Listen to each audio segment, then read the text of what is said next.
Now, I've made videos on missing outfits, on missing stages, on missing win screens and grabs for Sparking Zero. And now I'm making this missing characters video, and I do want to state 182 characters for a base roster is plenty. Very happy with it. But doesn't mean there couldn't be more, and in this video I'm going to list all the characters that I would like to see added to the game. Not every single character that is missing, though there's a lot here. So make sure to fill in the gaps yourselves. Let me know what characters you'd like to see in the game. Let me know your most wished for character in Sparking Zero. And because there's already Daima and Superhero DLC announced, I'm not going to mention any characters from those media, but everything else is fair game. So I'm going to split this into two sections, canon characters and non-canon characters, like movies, filler episodes, and GT. But first we're going to start with canon characters, and my first pick is a bit of a weird one. Goku from the end of Dragon Ball. Now I know most people won't agree with this one as a pick, but end of Dragon Ball Goku is usually neglected as a character at all, because we have early Z Goku who can kind of substitute for him a little bit. But I want this one to look slightly younger, to have his Kamehameha, his meteor combination, still one of the coolest rush attacks in the series by the way, and a solar flare and after image, and just be his own character. In terms of priority list though, he is near the bottom even for me, and I know he'll never be added to the game, but I just wanted to throw him in there, because this Goku is never represented as his 18-year-old version. Next, regular Great Ape. I'm not a fan of giants in this game even post-patch. They're just so clunky, but I think it'd be good to have a regular Great Ape in the game, representing Kid Gohan and Kid Goku's Great Ape form.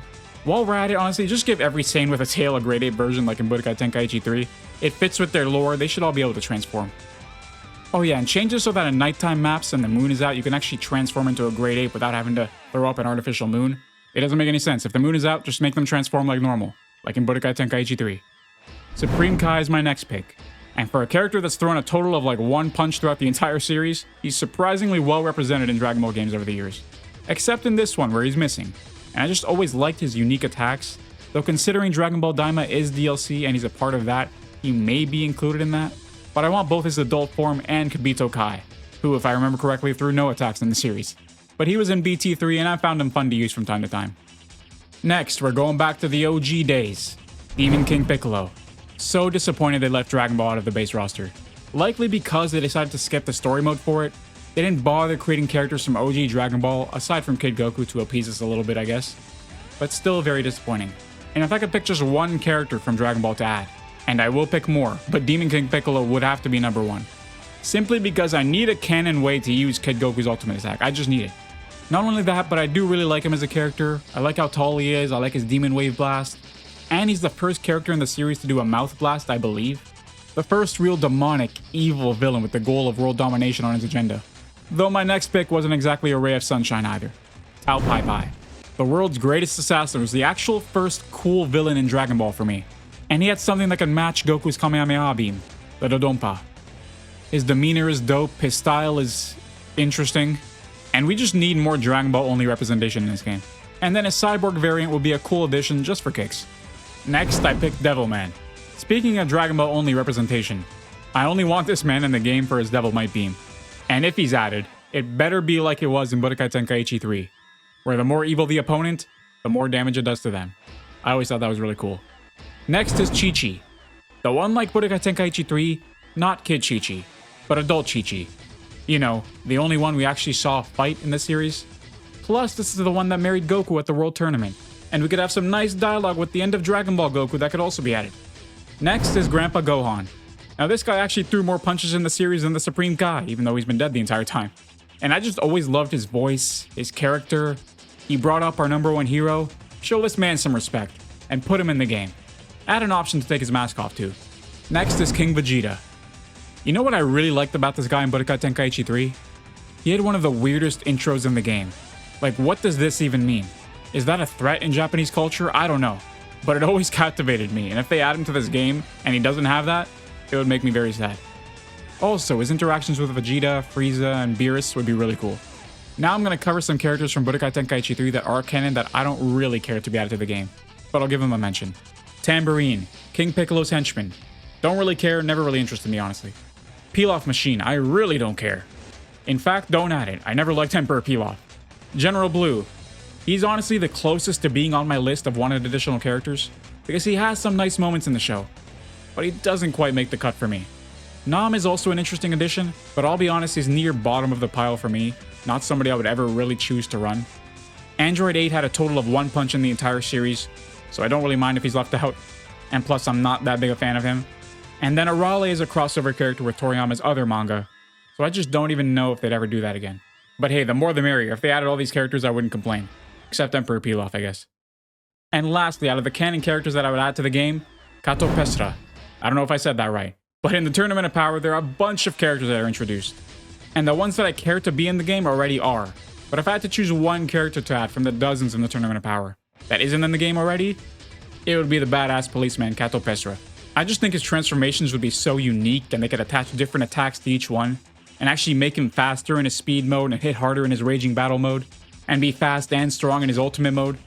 I know some of you guys would rather choose a destroyer to put in the game, like Belmod instead, for example, but I just think this guy would be way more jokes. Now we're moving on to non-canon characters I would like to see added to the game. First up is Bardock's squad, which honestly may or may not be canon at this point. Bardock's story has slightly been retconned with Dragon Ball Super Broly, so I don't even know if his squad is technically canon anymore or not. Now in Budokai Tenkaichi 3, Fasha is the only character from Bardock's squad in the game. And I remember when I was younger, before I actually watched Bardock's special, I thought it was because they had a thing for each other, that she was low-key Goku's mom. But no, Tora is the closest friend of Bardock's in that crew, and if I had to pick one, I'd want him in the game. But you can do them all, Bandai. Add Tora, Fasha, Shigesh, Borgos, make a full squad, and we can run them all in DP battles as a team of 5. Next up is Bojack's Hera clan. Similar to Bardock's squad, in Budokai Tenkaichi 3, only Zangia was in the base roster for obvious reasons. And in this game, if I could only choose one again, I would agree. And I wouldn't really care for Bujin or Beto to be added. They didn't have any crazy attacks or do much. But I guess Beto is a little bit cooler, so if I could pick one more, it'd be Beto. Next is Cooler's Armored Squadron. A recurring theme for the henchmen of all these movie villains is that only one of them, in general, appeared in Budokai Tenkaichi 3. And for Cooler's Armored Squadron, that was Salza, or Thouser. Again, he's the coolest one and the one I would pick. Do I even want the other two? They're honestly not very interesting to me. But just to troll people on DP battle with this squad would be too funny a prospect to pass up. So for content reasons, yes, I'd want them all in the game. Next is Turles' Crusher Corps. Now here we have 5 characters aside from Turles that could be added, none of which were in the previous game. And the coolest one for me would probably have to be Kakao, though Amon is a close second. Again, for the sole purpose of trolling people in DP battle, I would love for them all to be added. Just imagine beating somebody's ass with a raisin. That shit would never not be funny. And for Garlic Jr. and Lord Slug's henchmen, and does Dr. Willow even really have any? Honestly, I don't even remember any of their names, so I don't care if they're in this. But if I had to choose one, I guess I would choose Angela. Simply because he's the only one whose face I remember and I like his design the best. And yes, I had to look up his name before this. Androids 14 and 15. These guys were never in any of the Tenkaichi or Budokai games, and I don't know why. I actually kind of like number 15's design. 14 is whatever, so if I can only choose one, then 15. But add them both. We gotta have every android number up to sell to satisfy my OCD. Which brings me to my next character, Android 21. The only one here that isn't from a movie or GT, she's from a different video game. And Dragon Ball FighterZ story was kinda whatever, but one good thing to come out of it for me was Android 21. I quite like her as a character, and I think she'd be a nice addition to the game. I just know they'd go off with her attack animations. She's got some pretty interesting attacks, and it would lend itself well to the game. Both forms of Android 21 as well, not just her Majin form or her lab code form. Next is Pikkon. This may be most people's number one choice. I too love Pikkon, and think his attacks were some of the more unique ones in Budokai Tenkaichi 3, like the Thunder Flash and Hyper Tornado. Though I wouldn't put him as my most wanted character, we're getting to that though. Next is Nova and Ice Shenron. If I could only pick one, it would of course be Nova Shenron, but Ice I want in there just so I can use Super Saiyan 4 Goku's ultimate on him. But Nova Shenron is such a cool character. The first cool Shadow Dragon Goku fought, where he actually had to try. And I just love the fire-based attacks he has. And my penultimate pick, GT Vegeta. I mentioned in my Missing Outfits video that we never get base GT Vegeta in any video game, and I was rightly corrected. He is in Xenoverse 2 as DLC. But he's not in any games in this franchise. And I just want him. His final shine attack that's always attached to Super Saiyan 4 Vegeta wasn't even used by Super Saiyan 4 Vegeta. It was used by Super Saiyan 1 version.